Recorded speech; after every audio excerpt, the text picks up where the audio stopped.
powered by Alienware. Elevate your game with rapid-fire, tear-free graphics on the new Alienware 25 gaming monitor. Unsurprisingly, there are numerous Easter eggs and cultural references peppered throughout the weapons, missions and worlds of Destiny 2, and I'm here to show you some of the most interesting and humorous ones that the game has to offer.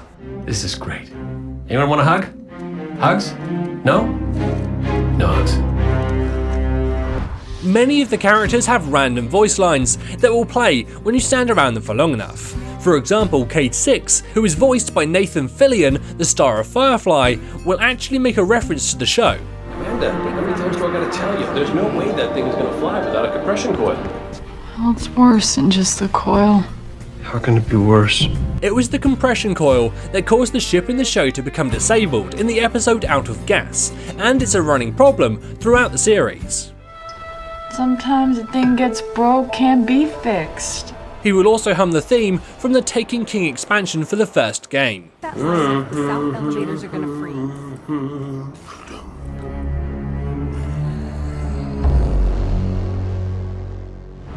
Seeing as Destiny 2 is available through Blizzard's app on PC, it's not a surprise to see some references to their games hiding in plain sight. For example, the play of the game grenade launcher is a nod to Overwatch, and its flavor text is possibly a joke about not wanting to see any more boring Mercy resurrections. I'm right here. Another Blizzard Easter egg is found as a random drop inside Cade's sashes. The Shmorodric cube is almost certainly a reference to the Herodric cube from Diablo 2. If these translations are correct, the powers of hell could already be on the move. There is also a possible Borderlands reference on Titan when scanning an object. Shipping manifests. Looks like they traded frequently with a settlement. Wow, way out there. It's called Hyperion.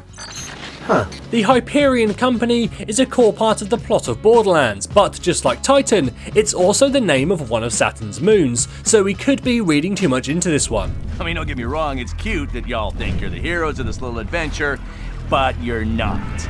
The exotic and legendary weapon combo Strum and Drang get their names from a phase in German literature and art with the same names. It's also where the Scandinavian wizarding school in Harry Potter gets its name from, the Durmstrang Institute. Please greet the proud sons of Durmstrang and the High Master Igor Karkaroff.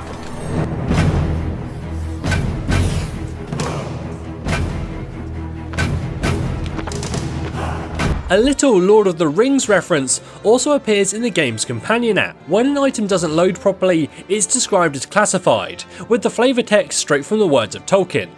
Keep it secret. Keep it safe. If there's one thing Destiny 2 contains a lot of, it's throwbacks and references to the first game. You probably noticed some of the ones in the opening mission as you make your way through the tower, like the burst purple ball on the stairs or the sweeper bot still hard at work, but some are a little bit more subtle. For example, if you stand next to this door in the hangar, you can hear Sir Paul McCartney's Hope for the Future, the song he recorded as part of his work on Destiny's music.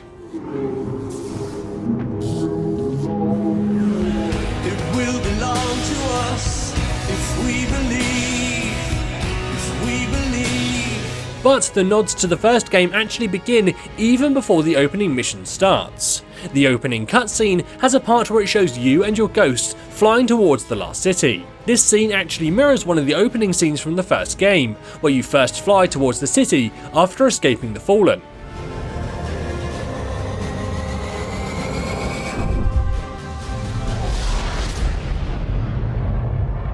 Possibly my favourite throwback to the first game is a Vandal, located in the northern tip of the European Dead Zone. In Destiny 1, there was a bugged Fallen Vandal who would spawn with enhanced health and attack ratings, making him abnormally hard to kill.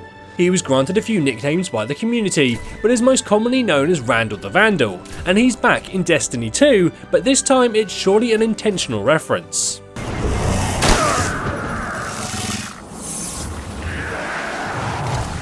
Bungie as a studio have always been quite willing to embrace being the butt of a joke, even selling t-shirts with Peter Dinklage's most notorious quote as the Ghost printed on them.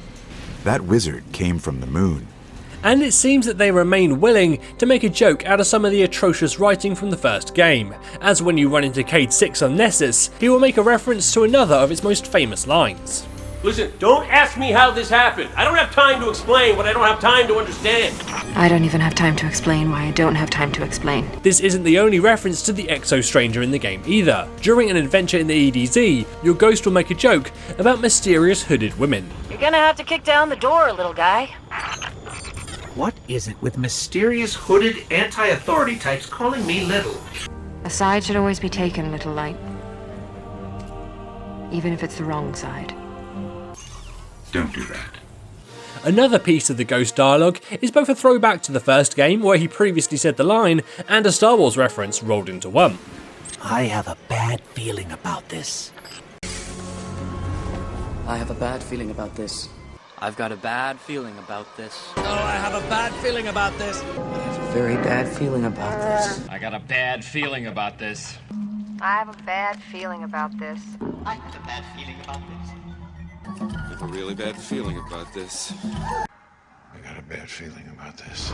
The oceans of Titan are pretty terrifying, but some eagle-eyed players made them so much more scary when they noticed some kind of giant Loch Ness style monster is swimming around in them. Then, during one of the planet's missions, you will actually travel well below the surface of the liquid methane ocean, and you can see this giant shadow moving across the glass. Whether this is the same creature or possibly something different, it's hard to say.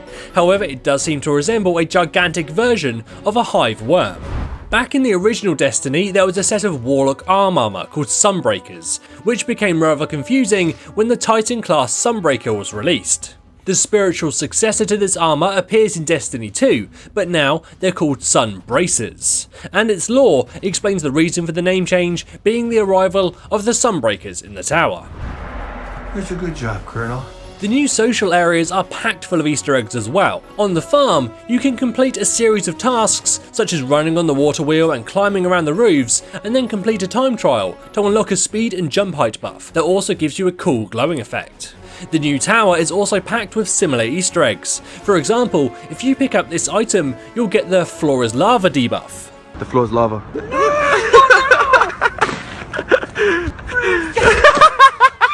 This will cause a large blue beam to appear on the other side of the tower that you need to reach, but without touching the floor. Get there successfully and you'll be buffed in a similar way to the farm. If you venture down to the hangar, you can see a ship being worked on that has the code Control plus 0078 on it. 0078 is the alt code for the letter X, so essentially this is the keybind for cut on a keyboard.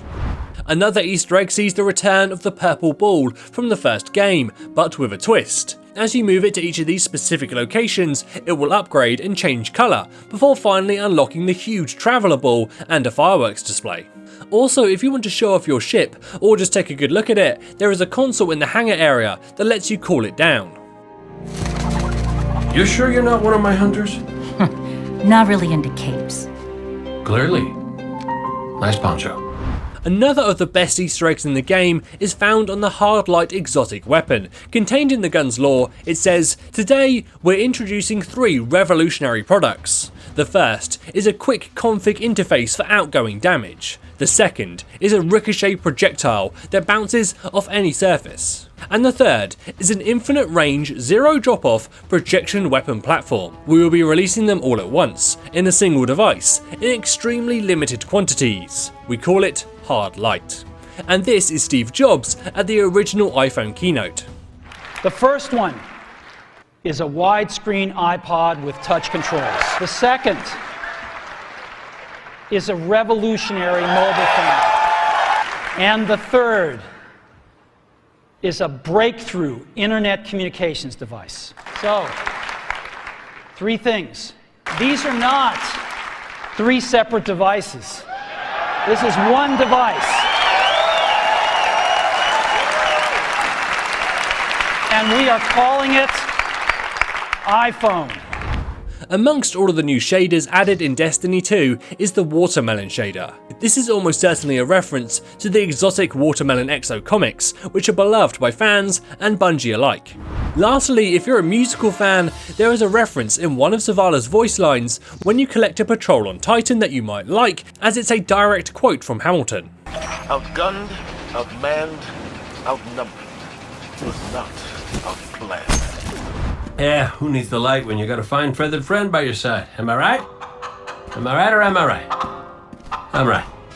That's all the Easter eggs we have time for today, but there are a lot more to be found, so head on over to destiny2.gamepedia.com to find out even more about the game and let us know in the comments which your favourites are. As always, this is James from Curse saying thanks for watching and enjoy the game.